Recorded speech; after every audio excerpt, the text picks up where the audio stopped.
Soroti potensi perang nuklir di depan pengurus Kadin, pidato siaran langsung Presiden Prabowo mendadak terpotong dan timbulkan kehebohan di jagat maya. Oh my god.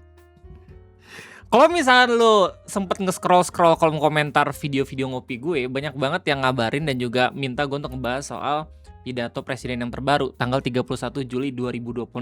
Lu bayangin, pidato presiden tiba-tiba dikabarkan menjadi lost media hanya rentang 1 hari setelah pidato tersebut disiarkan langsung. Ajaib banget.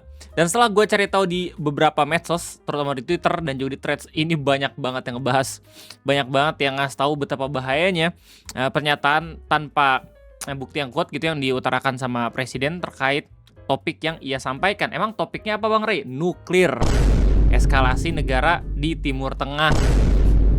Dan mungkin sebagian pernyataannya lagi yang kita tidak bisa dengar karena live streamnya yang bener-bener kerasa di-cut banget gitu loh secara kasar.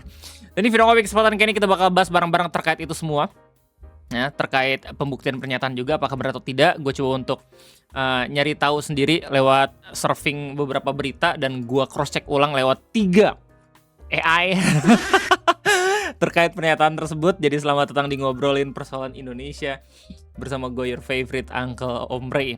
Jujur ketika gue search topik ini di Twitter, pertama kali gue lihat postingannya itu merupakan postingan Pak Dosen Ardianto. Ya, beliau dengan sigap ya memantau pidatonya dan ngabarin ke orang-orang Twitter kalau misalkan ada pidato yang siaran live-nya di-cut. Ya, beliau menambahkan konteksnya, dikatakan bahwa Iran sudah punya senjata nuklir, sekarang Saudi Arabia ingin juga punya senjata nuklir. Kalau Saudi Arabia ingin punya senjata nuklir, tidak menutup kemungkinan Emirates juga mau senjata nuklir, Qatar juga mau senjata nuklir, Mesir juga mau senjata nuklir. Deng, mati ganti klip iklan. Buat lu semua yang penasaran kenapa topik ini sangat amat sensitif, biar gue jelasin sedikit meskipun akhirnya mungkin gue kelihatan sotoy doang ya. Gue cuma bisa jelasin lewat beberapa berita dan juga artikel yang udah gue baca, tapi gue sendiri paham kalau misalnya gue bukan orang yang tepat gitu secara background untuk menjelaskan ini. Jadi setahu gue, sepemahaman gue, pembicaraan mengenai infrastruktur senjata nuklir dan juga eskalasi dari beberapa konflik antar negara, terutama negara-negara Timur Tengah, itu nggak bisa dibicarain secara casual. Apalagi kalau misalnya lu punya jabatan tertentu seperti kepala negara. Kita bisa sangat amat merasakan efeknya sekarang kan, gara-gara South Hormuz itu diinterferensi sama Iran dan Amerika gitu. Jadi bahan bakar minyak nggak cuma di Indonesia doang, tapi di berbagai macam negara-negara lain itu sangat amat berdampak. Bayangin ketika konflik itu masih terjadi sampai sekarang dan beberapa media internasional serta organisasi yang biasanya memantau bagaimana perkembangan nuklir itu masih belum bisa mengkonfirmasi negara konflik tersebut punya senjata nuklir, tiba-tiba ada kepala negara dari negara tertentu yang menyatakan kalau misalnya negara yang konflik tersebut punya senjata nuklir. Lu bisa bayangin gak sih seberapa seremnya kalau misalkan itu dikonfirmasi secara official sama negara-negara lain ataupun negara-negara konflik yang terlibat gitu loh. Dan ini yang ngebuat jelas ya shock orang-orang di Twitter juga. Gak cuma di Twitter, bahkan di Threads pun ada. Nah, bagaimana pernyataannya Pak Prabowo atau presiden kita bakal lihat baik-baik gitu ya. Jadi kita bakal lihat dulu klip yang emang di-share di Twitter seperti apa. Kemudian kita bakal lihat konteks yang lebih panjang biar nggak dikira kalau misalnya kita cuma nonton klip doang. Oke, jadi beginilah kira-kira sebagian pidatonya. Dikatakan bahwa Iran sudah punya senjata nuklir. Ya, nanti kita bakal cross-check pernyataannya. Saudi Arabia ingin juga punya senjata nuklir. Kalau Saudi Arabia ingin punya senjata nuklir, tidak menutup kemungkinan Emirates juga mau punya senjata nuklir. Qatar juga mau punya senjata nuklir. Mesir juga mau punya senjata nuklir. Ya, dari sini mic-nya kerasa dimatiin ya, soalnya visual Pak Prabowo masih berbicara di sini. Kemudian langsung ditutup dengan closing video. Dari sini orang-orang berkesimpulan kalau misalnya pidatonya sengaja di-cut secara kasar biar bisa menyelamatkan bagaimana stabilitas negara Indonesia untuk ke depan, biar tidak menyulitkan konflik dengan negara-negara yang disebut. Begitulah kesimpulan yang lu bisa lihat dari berbagai macam akun di Twitter dan juga di Threads. Ya, anyway, terkait pernyataan lengkapnya kayak gimana, lu masih bisa ngelihat di beberapa sumber berita. video 1 menit ke belakang yang bisa lo lihat dari berita Metro TV dengan judul Breaking News, Presiden Prabowo soroti ancaman perlombaan senjata nuklir dari berbagai negara. Oke, kita nggak ngeliat yang ini. Kita bakal ngeliat dari yang liputan 6. Ya. Sebenarnya ada lagi nih, doksi yang berdoksi dari Sekretariat Presiden. Cuman, yang dari Sekretariat Presiden itu ternyata diupload ulang dan di bagian akhirnya tidak ditampilkan pernyataan beliau yang ngomongin soal nuklir. Untuk rempah-rempah dan Bagian sana. ini yang kita tidak, ini bisa juga sumber alam yang sering menjadi sasaran. Ya. Langsung ditutup. Inilah seluk-beluk kenapa orang-orang mikir pidato Pak Presiden kemarin itu lost media. Meskipun pada akhirnya sudah direcord sama banyak banget media nasional. Nah, ini full lengkapnya ya. Kita bakal coba buat ngelihat 5 menit ke belakang biar bisa lebih luas lagi memahami konteks dari apa yang beliau bicarakan. Berarti kalau misalkan ini pernyataan yang ditutup di menit 48, kita di menit 43 kali ya mulainya. Oke. Baik lagi, ini merupakan pidatonya beliau bersama para kadin, ya, para pengusaha-pengusaha, asosiasi pengusaha di Indonesia. Jadi sebenarnya lagi ngomongin soal bagaimana kepastian bisnis berbisnis di negara ini gitu. Nah, dan tentu saja beliau pasti berbicara tentang geopolitik ya, yang notabene sangat amat berpengaruh terhadap bagaimana kelancaran bisnis di negara sendiri. Menit 43. Jadi saudara-saudara, ini situasi global. Ya, lagi ngomongin soal situasi global. Situasi global sangat rawan. Tapi tidak ada gunanya kita panik. Tidak ada gunanya kita ketakutan. Tapi juga membuat kita harus lebih sadar, bertindak, berkata, bertutur kata. Beliau berbicara itu loh di awal-awal, gokil. Harus dengan kearifan, harus dengan Betul, ini gue setuju sih. kebaikan. Iya, ini gue setuju banget ini. Dan kita waspada. Betul. Karena memang kita negara sangat besar. Kita negara sangat kaya. Hukum manusia, hukum alam, ya, kekayaan menimbulkan iri. Kita selalu menjadi sasaran ratusan tahun. Nih, POC Selalu masalahnya Jepang itu ya. komoditas. Ini masih sejarah nih ngomongin. Kalau tahun Rempah gitu. 1500-an, 1600-an, Wih, Belanda. Portugis. itu rempah-rempah Yes, of course. menjadi komoditas krusial. Awal mula Ketika mereka masuk itu Kenapa? dia masih dari Sulawesi ya? belum ada Dari Goa ya? kulkas, Lupa ingat belum gue. ada refrigeration. Jadi kalau mau punya angkatan laut yang kuat, kapal mau berlayar 2 minggu, dia perlu rempah-rempah supaya makanan itu tidak busuk. Ya, zaman 1500 tahun yang lalu. 1500 tahun yang lalu. 1500 Dan Masehi. dia butuh kayu-kayu yang cocok untuk di laut. Ini masih konteksnya Ada di ngomongin Nusantara sejarah ya. ini. Jadi mereka semua cari kita Nusantara ini untuk rempah-rempah dan untuk kayu, karena angkatan laut waktu itu kapal-kapalnya dari kayu. Ya. Ini kalau misalnya gue boleh jujur, mengingatkan gue sama momen dimana gue selalu aja diceritain masa-masa perjuangan sama engki gue waktu beliau jadi ABRI.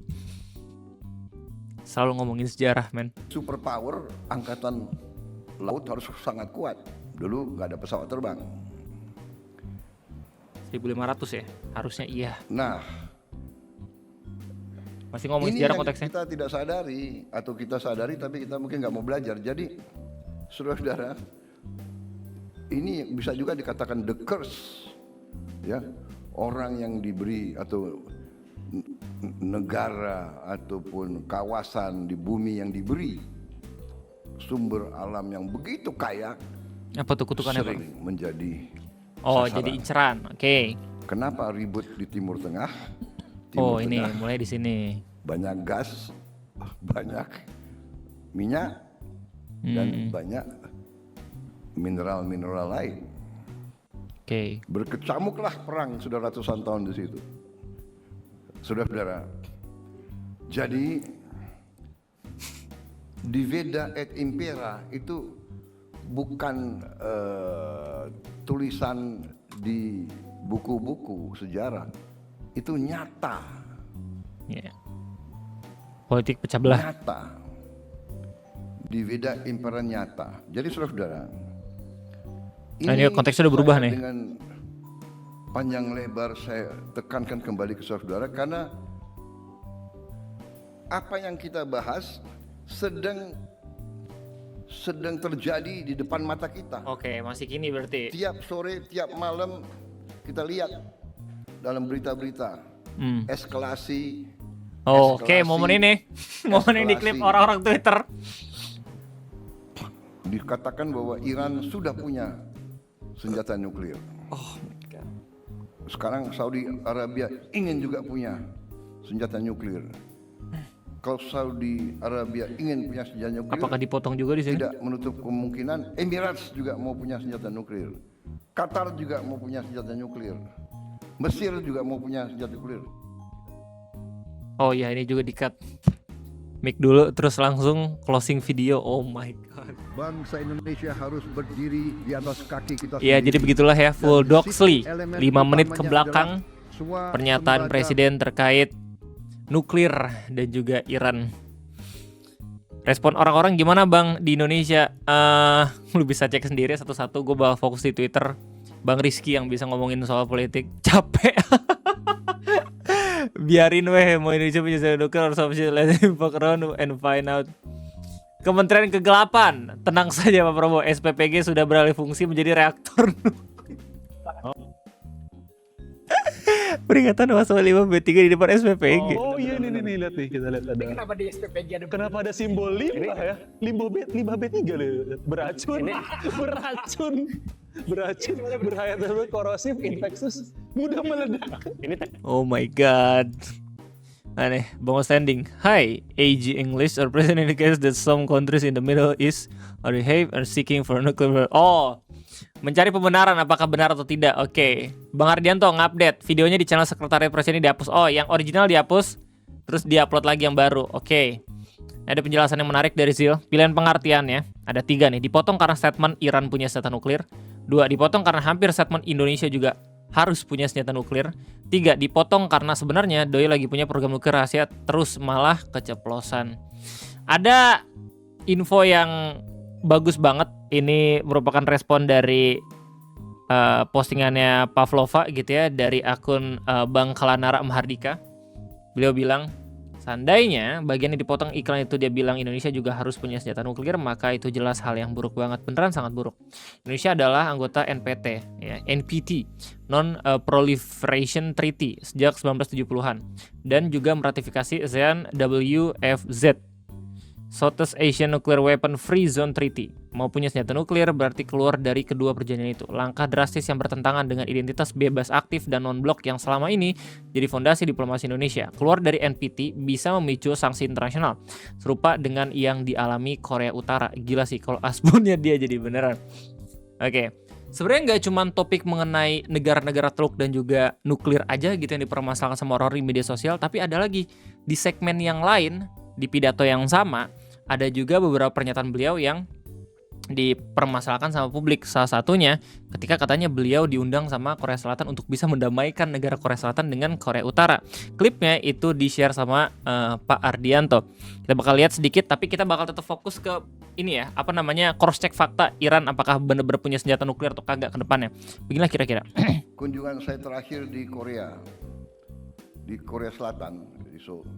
Presiden Korea Selatan, Presiden Republic of Korea, ya kan, minta kepada saya, bisa nggak saya berkunjung ke Korea Utara untuk membuka Diplomasi. semacam dialog. Oh, dialog. Oke. Saya bilang, saya dengan hormat, dengan rela. Kalau yang mulia minta saya untuk Korea Utara, saya akan berangkat. Demikian saudara-saudara, ya.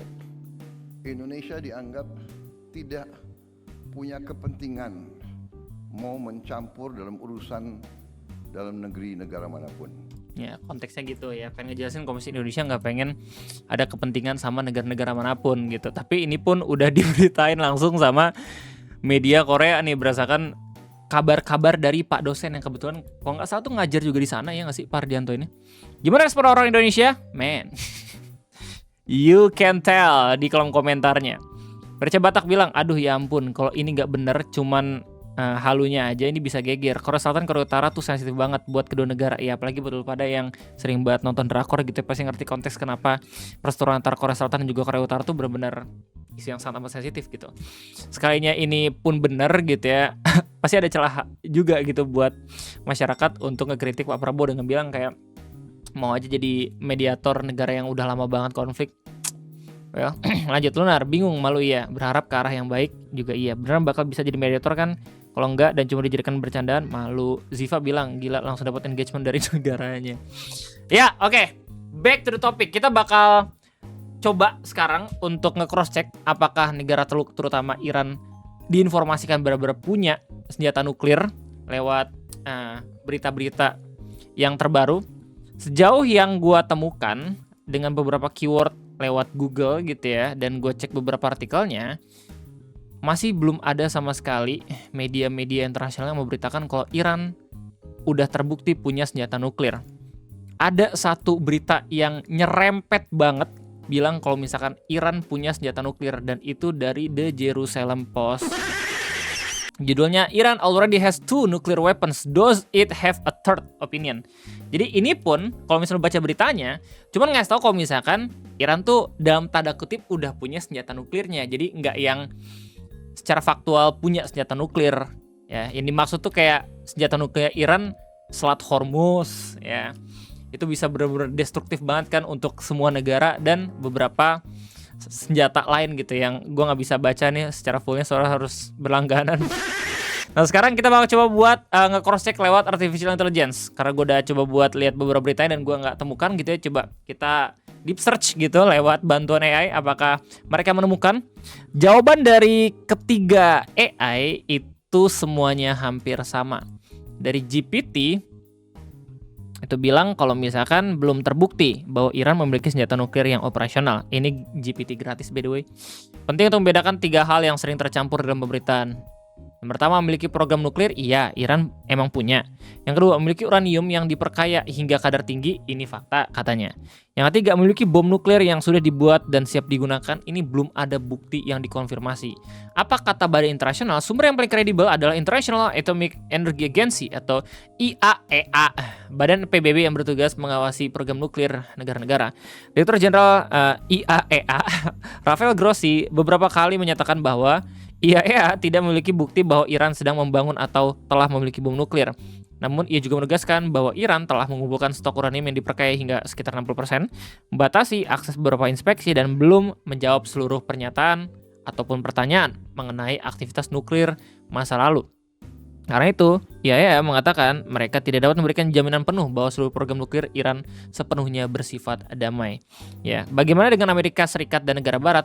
Banyak pemerintah Barat meyakini bahwa Iran memiliki kemampuan teknis untuk membuat bom nuklir jika pemerintahan yang memutuskan melakukannya. Namun kemampuan membuat bom berbeda dengan sudah memiliki bom. Lembaga seperti Council on Foreign Relations juga menjelaskan bahwa Iran belum memiliki senjata nuklir, tetapi memiliki pengetahuan dan infrastruktur yang dapat mempercepat pembuatannya apabila ada keputusan politik. Ini ngeri banget sih. Stand Iran ini ngeri banget.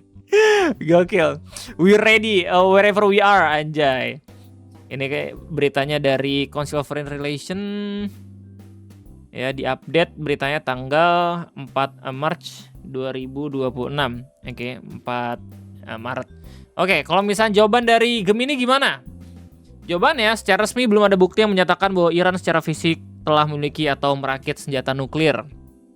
Namun posisi Iran saat ini sering digambarkan oleh para pakar keamanan internasional sebagai negara yang berada di ambang kemampuan nuklir. Threshold state, artinya Iran telah menguasai teknologi dan materi uranium yang cukup tinggi sehingga bisa merakit senjata nuklir dalam waktu relatif singkat jika mereka memutuskan untuk melakukannya. Nah, jadi posisi Iran semakin keruh lagi kalau misalnya pada akhirnya ada negara yang mau konfirmasi kalau misalnya mereka benar-benar dinyatakan punya senjata nuklir. Dan emang agak ngeri juga ya kalau misalnya pada akhirnya yang emang menyatakan itu adalah kepala negara kita sendiri gitu loh. Soalnya posisinya Iran sekarang benar-benar abu-abu banget ya. Banyak banget yang bilang kalau misalkan udah bisa percepatan bikin senjata nuklir tapi nggak bisa dikatakan punya senjata nuklir juga, ya nggak sih? Status dan fakta terkini.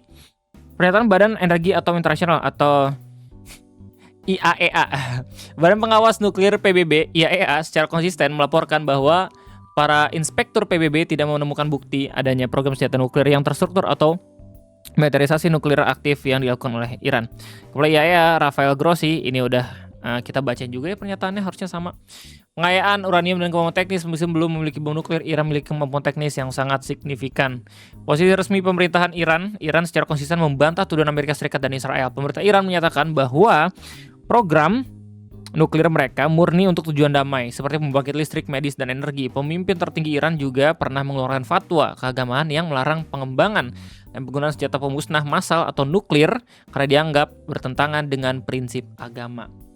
Sampai pada akhirnya Khamenei itu meninggal dunia waktu eskalasi sama Amerika. Jadi banyak yang akhirnya bilang kayak ketika Khamenei meninggal dunia digantikan sama anaknya, itu justru malah ngebuat Amerika semakin terpojok lagi dengan posisi Iran yang mungkin aja mereka bisa lebih termotivasi gitu loh untuk bisa mempertahankan negara merekanya sendiri. Referensi berita dan sumber kredibel, laporan dan rilis resmi IAEA, Detik News, BBC Indonesia, Metro TV News, dan juga PBB.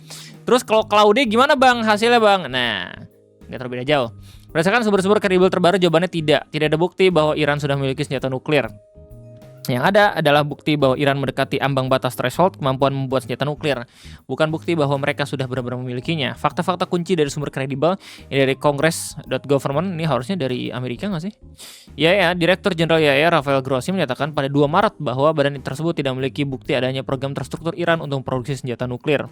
Stok uranium yang diperkaya sebelum serangan Juni 2025, IAEA memperkirakan Iran telah mengumpulkan 440,9 kg uranium yang diperkaya hingga 60% U-235 yang diperkaya lebih lanjut ke tingkat senjata. Cukup untuk sekitar 10 senjata nuklir menurut standar badan tersebut. Ini adalah bahan mentah, bukan senjata jadi. Ini dari Responsible Statecraft. Ya, gila. Kalau dia ngeri juga nih kalau misal nyari referensi. Kebanyakan dari internasional semua coy. Scientific American, pendapat pakar non-proliferasi. Jeremy Lewis dari James Martin Center for Non-Proliferation Studies menegaskan tidak ada bukti bahwa Iran dekat dengan senjata nuklir, membantah klaim bahwa Iran hanya butuh waktu 24 minggu untuk membuat bom. Lanjut, kesimpulan penilaian intelijen Amerika. Berbagai analisis pakar dan penilaian intelijen menyimpulkan tidak ada bukti jelas dan terverifikasi bahwa Iran telah memutuskan untuk membangun senjata atau menjalankan program senjata terstruktur yang sedang berlangsung sebelum serangan-serangan tersebut. Ini dari Factually. Dan status terkini 2026, sebuah nota kesepahaman MOU Juni 2026 antara Amerika Serikat dan Iran menyatakan bahwa Iran menegaskan kembali bahwa mereka tidak akan mengadakan atau mengembangkan senjata nuklir.